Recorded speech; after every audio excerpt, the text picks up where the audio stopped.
पाठ 23 रचनात्मक अभिव्यक्ति, मौखिक, क्रिएटिव एक्सप्रेशन, ओरल। ईश्वर ने संसार में अनेक प्राणियों को बनाया है, जिनमें मनुष्य भी शामिल है। मनुष्य सभी प्राणियों से अलग है, क्योंकि उसमें सोचने, विचारने और अपने भावों को अभिव्यक्त करने की क्षमता है। व्यक्ति अपने भावों को मुख्य रूप से 2 रूपों में व्यक्त करता है। 1 मौखिक रूप में बोलकर, 2 लिखित रूप में लिखकर। मौखिक अभिव्यक्ति, ओरल एक्सप्रेशन।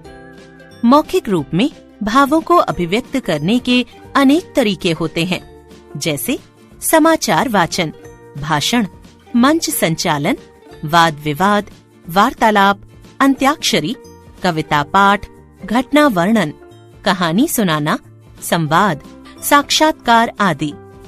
मौखिक अभिव्यक्ति के लिए इन बातों पर विशेष ध्यान देना चाहिए। उच्चारण की शुद्धता।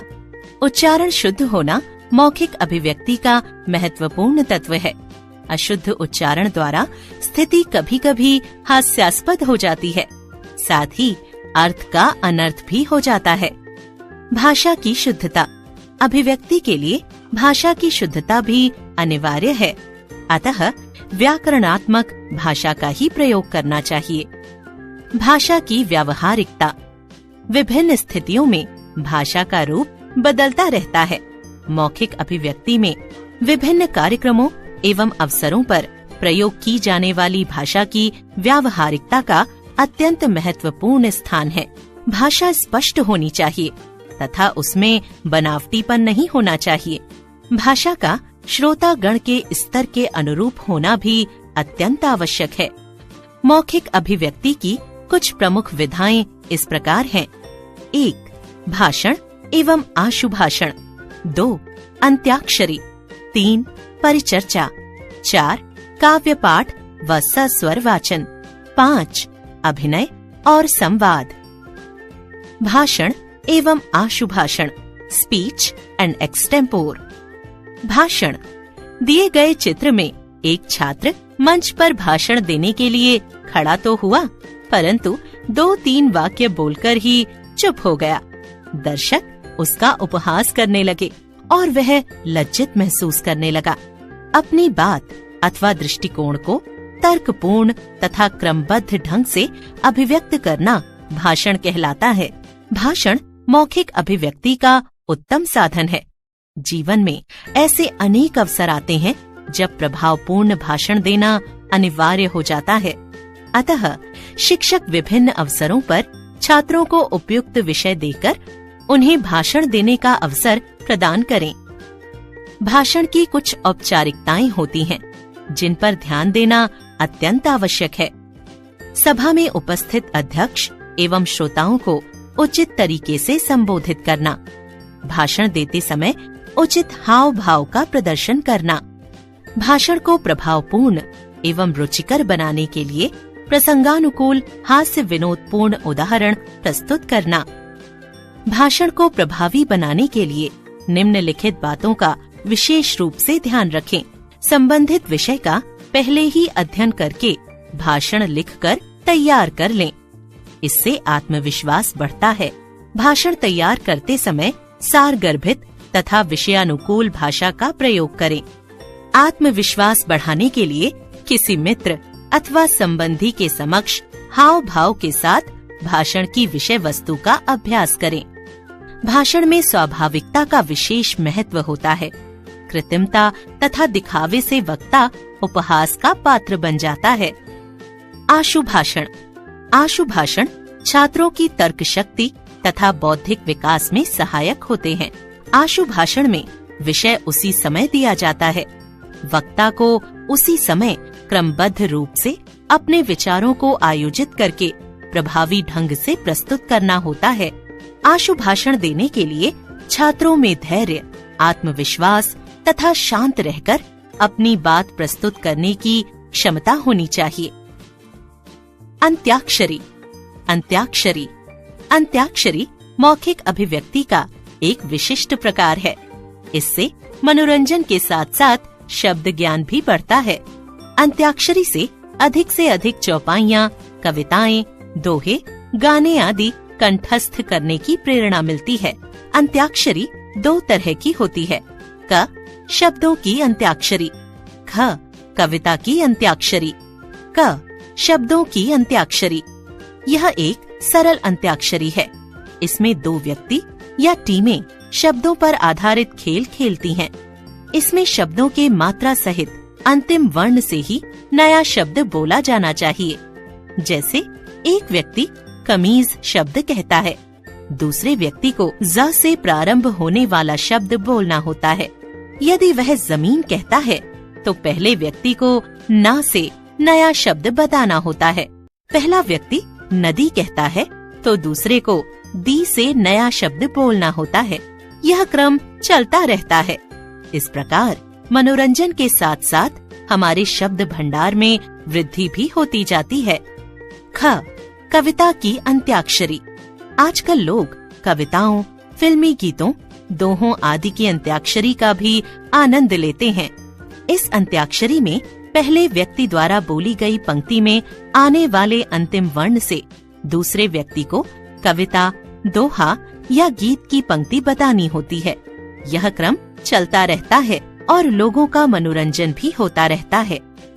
जैसे किसी ने क वर्ण से कोई पंक्ति सुनाई, कनक कनक ते 100 गुनी, मादकता अधिकाय, तो उस पंक्ति के अंत में यह आया है। अतः दूसरे व्यक्ति को या से प्रारंभ होने वाली पंक्ति बतानी होगी। वह बोलता है, यारी है ईमान मेरा, यार मेरी जिंदगी, तो पहले व्यक्ति को ग वर्ण से पंक्ति प्रारंभ करनी होती है। परिचर्चा, डिस्कशन। किसी विषय या मुद्दे पर जब 2 या 2 से अधिक लोग विचार करते हैं तो उसे परिचर्चा कहते हैं। परिचर्चा का संचालक उस विषय का विशेषज्ञ होता है। वह विषय पर परिचर्चा का आरंभ करता है। शेष लोग बारी बारी से उस विषय पर विचार व्यक्त करते हैं। संचालक बीच बीच में परिचर्चा में भाग भी लेता है। अंत में संचालक सभी सदस्यों द्वारा की गई चर्चा का निष्कर्ष निकालता है। अध्यापकों को चाहिए कि विद्यालय में समय समय पर ऐसी चर्चाओं का आयोजन करवाते रहें। कक्षा में भी छोटे छोटे समूह बनाकर इसका अभ्यास किया जा सकता है। काव्य पाठ व सस्वर वाचन, पोएम रीडिंग एंड रेसिटेशन। काव्य पाठ। जब आप किसी के घर जाते हैं तो वहाँ छोटे बच्चों से उनकी तोतली और प्यारी भाषा में कविता सुनने का एक विशेष आनंद होता है। जैसे जैसे बच्चे बड़े होते हैं वैसे वैसे हम उनके मुंह से कविता का शुद्ध तथा परिपक्व वाचन सुनने की अपेक्षा करते हैं। अतः काव्य पाठ करते समय उच्चारण की शुद्धता तथा उचित स्वराघात आवश्यक हो जाता है। काव्य पाठ के समय गति, यति, प्रवाह, विराम, ध्वनियों का आरोह अवरोह आदि का अभ्यास भी आवश्यक है। उदाहरण, एक छात्र ने सागर लहरें कविता इस प्रकार पढ़ी। सागर के उर पर नाच नाच करती हैं लहरें, मधुर गान जगती के मन को खींच खींच निज, छवि के रस से सींच सींच जल कन्याएं, भोली अनजान सागर के उर पर नाच नाच करती हैं लहरें मधुर गान। इस प्रकार सुनाई गई कविता को सुनकर श्रोतागण को कोई आनंद नहीं आया, किंतु जब दूसरे छात्र ने यही कविता इस प्रकार पढ़ी तो श्रोताओं ने खूब तालियां बजाईं और कविता को भली भांति समझा। सागर के उर पर नाच नाच करती हैं लहरें मधुर गान, जगती के मन को खींच खींच, निज छवि के रस से सींच सींच, जल कन्याएं भोली अनजान, सागर के उर पर नाच नाच करती हैं लहरें मधुर गान। इनमें अंतर केवल यह था कि इस दूसरे छात्र ने कविता की गति यति, आरोह अवरोह का ध्यान रखकर कविता पढ़ी। सस्वर वाचन।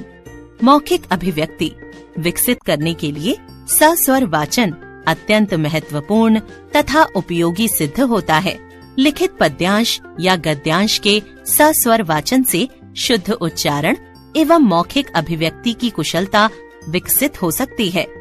इसके लिए महापुरुषों के सुंदर, भावपूर्ण, पाठ्य पुस्तकों तथा अन्य स्रोतों से चुने गए पद्यांश या गद्यांश लिए जा सकते हैं। सस्वर वाचन के लिए संवाद तथा भावनात्मक अंश लेने चाहिए। अध्यापकों को चाहिए कि छात्रों में इस प्रवृत्ति के विकास के लिए विद्यालय में समय समय पर कवि दरबार, अंत्याक्षरी, कविता पाठ प्रतियोगिता आदि का आयोजन करवाते रहें। ऐसे आयोजन छात्रों की मौखिक अभिव्यक्ति के लिए लाभप्रद सिद्ध होंगे। अभिनय और संवाद, एक्टिंग एंड डायलॉग। अभिनय और संवाद मौखिक अभिव्यक्ति कौशल के विकास के महत्वपूर्ण साधन हैं। विद्यार्थी अभिनय में विशेष रुचि लेते हैं। विद्यार्थियों को अनेक अवसरों पर छोटे छोटे नाटकों, प्रहसनों आदि में भाग लेने का अवसर मिलता है। मंच पर अभिनय द्वारा तथा छोटे छोटे सरल संवादों द्वारा विद्यार्थियों का भाषा पर अधिकार होने लगता है। इससे शुद्ध उच्चारण, स्पष्ट कथन और अंग संचालन कौशलों का विकास होता है तथा विद्यार्थियों का आत्मविश्वास बढ़ता जाता है। अभिनेता के लिए अपने संवादों को अच्छी तरह याद करना आवश्यक है। संवाद बोलने के लिए विभिन्न तरीके अपनाकर वे अपने अभिनय में नयापन ला सकते हैं। प्रारंभ में पाठ्य पुस्तक में संवाद विधा में दिए गए पाठों का कक्षा में अभिनय करवाया जा सकता है। छोटे छोटे विषयों पर प्रार्थना सभा में भी अभिनय कराया जा सकता है। धीरे धीरे गंभीर विषयों पर छोटे छोटे नाटकों का अभिनय करवाया जा सकता है। अतः कहा जा सकता है कि छात्रों के व्यक्तित्व विकास में मौखिक अभिव्यक्ति के विभिन्न रूपों का अभ्यास महत्वपूर्ण स्थान रखता है। मौखिक अभिव्यक्ति में दक्षता प्राप्त करने से छात्र का व्यक्तित्व निखरता है।